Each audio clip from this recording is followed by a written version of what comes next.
আজি অভিৰুচি ক্ৰীড়া দিৱসৰ দিনা ৰহা আঞ্চলিক ছাত্ৰ সন্থাই 4গৰাকী ব্যক্তিক সম্বৰ্ধনা জ্ঞাপন কৰে।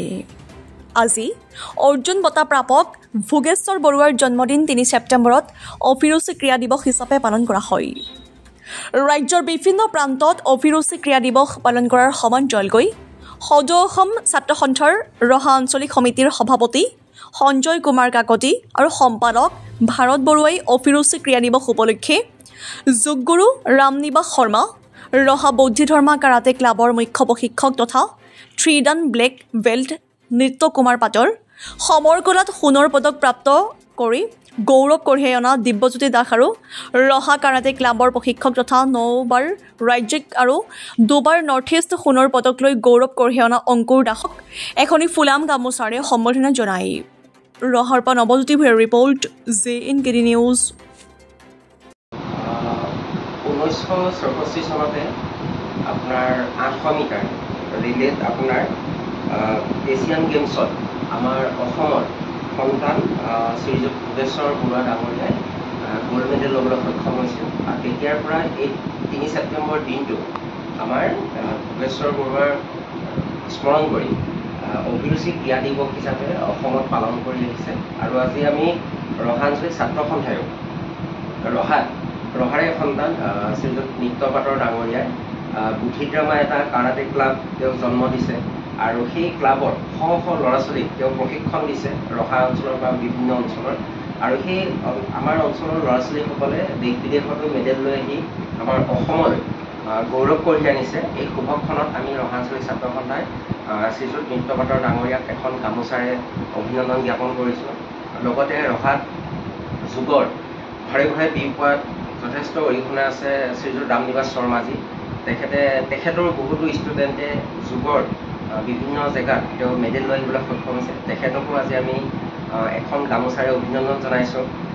তেনেকৈ আৰু কেইবাজনো ষ্টুডেণ্টছে শ্ৰীযুত দিব্যজ্যোতি দাস তেওঁ বাহিৰত সমৰ কলাত মেডেল লৈ আহিছে। আৰু আমাৰ ৰহা অঞ্চলত আৰু আছিলে বিতুপন মুদৈ আছে, জোনমণি, তেওঁলোক বৰ্তমান আজি ৰহাত নাই, তেওঁলোক গুৱাহাটীত আছে কাৰণে তেওঁলোকক আজি আমি অভিনন্দন জনাব নোৱাৰিলোঁ।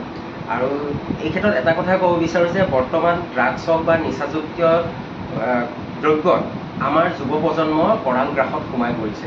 তেওঁলোকে যদি য়োগা কৰে, তেওঁলোকে যদি সমৰ কলা বিভিন্ন ধৰণৰ খেলত জড়িত হৈ থাকে, তেতিয়াহ'লে এটা কথা ঠিক যে তেওঁলোকে নিচাজাতীয় বস্তুৰ পৰা নিজে নিজে আঁতৰি যাব। তেখেতসকলৰ যিটো প্ৰয়াস, সেই প্ৰয়াসটো আগবঢ়াই নিয়ক, আমাৰ যুৱ প্ৰজন্মক এটা ভাল ৰাস্তা দিয়ক। তাৰ লগতে আমাৰ শ্ৰীযুত নৃত্য পাটৰ ডাঙৰীয়াই এটা খুব সুন্দৰ কথা কৈছে যে বাৰিষা কালত তেওঁলোকে প্ৰেক্টিচ কৰিব নোৱাৰে, এটা ইনডোৰ ষ্টেডিয়াম লাগে। আমাৰ ৰহাত বহুত প্ৰতিভা আছে, বহুত সমৰ কলা হওক, ফুটবল হওক, ৰানিঙত, প্ৰতিটো খেলতে প্ৰতিভা আছে, প্ৰতিভাৰ অভাৱ নাই। কিন্তু আমাৰ অভাৱ ষ্টেডিয়ামৰ, আমাৰ অভাৱ ইনডোৰ ষ্টেডিয়ামৰ। আমি আজি এই অভিৰুচি ক্ৰীড়া দিৱসত ৰহা আঞ্চলিক ছাত্ৰ সন্থাই আমি ৰহাৰ সন্মানীয় বিধায়ক মহোদয়, অসমৰ ক্ৰীড়া মন্ত্ৰী মহোদয়, অসমৰ মাননীয় মুখ্যমন্ত্ৰী মহোদয়ক এটাই আহ্বান কৰিছোঁ, আমাক এখন সৰ্বাংগ সুন্দৰ ষ্টেডিয়াম দিয়ক, আমাক এটা ইনডোৰ ষ্টেডিয়াম দিয়ক।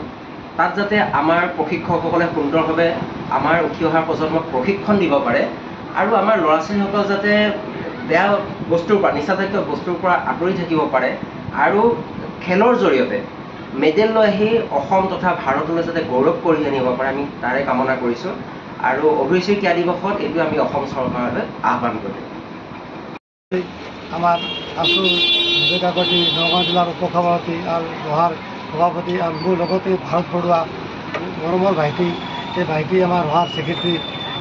আমাৰ আজি ক্ৰীড়া দিৱসত মোক আজি আমাৰ লাইন একেই হয়, যোগৰ আৰু ক্ৰীড়া একেই বস্তু। সেইকাৰণে আজি আছো, মোক আজি এটা গামোচা পিন্ধাই এটা সমৰ্থন জনাইছে, মোক খুব ভাল লাগিছে। আৰু এনেকৈ কাম হ'লে মানুহ এটা জাগৃতি আহে যে সমাজত যে কোন কি কাম কৰিছে তাৰ লগত মানুহ এটা জড়িত হৈ থাকে। সেইকাৰণে মই খুব ধন্যবাদ দিছোঁ যে এটা মনত পৰাটো এটা কম কথা হয় আজিকালি, নহ'লে মানুহ পাহৰি যায়। এতিয়া মই আকৌ এবাৰ সঞ্জয় কাকতি, ভাৰত বৰুৱাক বহুত ধন্যবাদ দিছোঁ যে আজি ক্ৰীড়া দিৱস। আপুনি ৰহাত পতঞ্জলি যোগ শিবিৰ চলাই আছে, কিমান বছৰ হ'ল চলোৱা? প্ৰথম 2005 চনৰ পৰা ৰহাত যোগ শিবিৰ আৰম্ভ কৰিছিলোঁ। কিছুমান দিন ৰেগুলাৰ নহয়, ৰেগুলাৰ হোৱা নাই। পিছত 2017 চনৰ পৰা মানে আজিলৈকে আৰু বৰদৈ স্কুলত আমাৰ ৰেগুলাৰ শিবিৰ হৈ থাকে আৰু ইয়াতে ৰহা এলেকা 30-40টা গাঁৱতো যুৱ ব্যায়ামৰ এটা কাম চলি আছে, শিবিৰ চলি আছে। আৰু ল'ৰা ছোৱালীখিনি বহুত আগবঢ়াবতো বহুত ইচ্ছা আছে। এতিয়া আমাৰ বিশেষকৈ ৰহা অঞ্চলটোত আজি 93 আৰম্ভ কৰিছিলোঁ, তাৰ মাজতে গেপ হ'ল আৰু 2017 পৰা এক্সট্ৰাকৈ মই ক্লাব এটা কৰি ধৰিলোঁ। বাকী আমাৰ অলপ প্ৰব্লেম এটা হয় কি ইনডোৰ ষ্টেডিয়ামটো বিশেষকৈ নাই ৰহাত, ৰহাত বিশেষকৈ আৰু বিশেষকৈ বাৰিষা কাৰণত ফিনিছ কৰিবলৈ অসুবিধা হয়। এতিয়া শংকৰদেৱৰ এখন ৰহা শংকৰদেৱ বিদ্যালয়ক পালন কৰি আছোঁ তাত এই বাৰিষা প্ৰব্লেমৰ প্ৰব্লেম হয়, কিন্তু আমি সেই বাৰিষাত বৰষুণ বানতে বেছি কৰা যদি আমাৰ চৰকাৰে ৰহা অঞ্চলত তেনেকুৱা যদি এটা ইনডোৰ ষ্টেডিয়াম এটা যদি ইয়াৰ সুবিধা কৰি দিয়ে সকলো সংস্থা জড়িত আমাৰ ল'ৰা ছোৱালী আগুৱাই যোৱাত আৰু সহায় হ'ব।